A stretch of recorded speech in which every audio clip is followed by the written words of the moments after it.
There isn't an American or a foreigner fighting here in Rhodesia who believes this to be a racial war.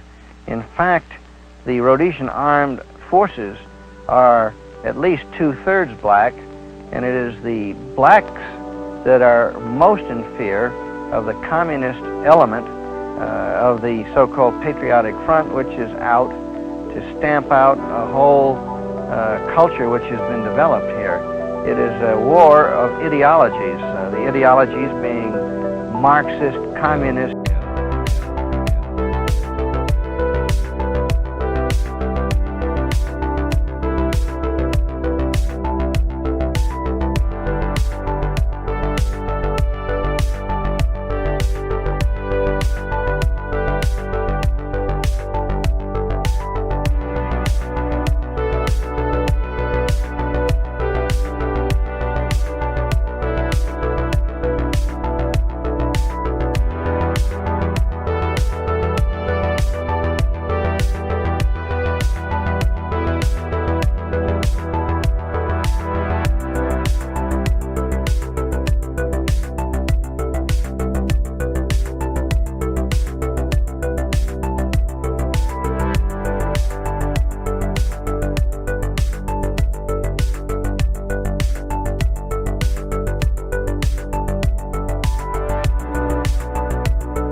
A lot of people think this is a racial war. You know, nothing could be further from the truth.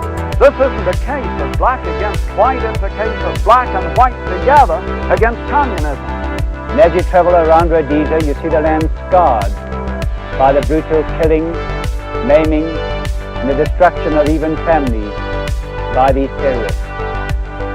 Spent over 20 years in the American forces. I've been in combat in Vietnam, Cambodia, Korea, and I've seen what communist terrorism can do in those countries. I've literally seen the bodies of innocent civilians, including babies and small children, who've been torn apart by the communists.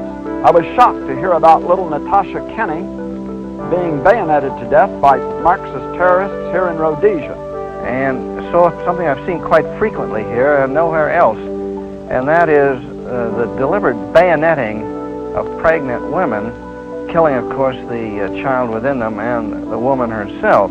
The sort of limitless strength to carry on going. That's what you need against these Greeks, because I just believe in one thing: one day forward, goodbye. I'm fighting to save our country. They are just supporting. I don't like communism.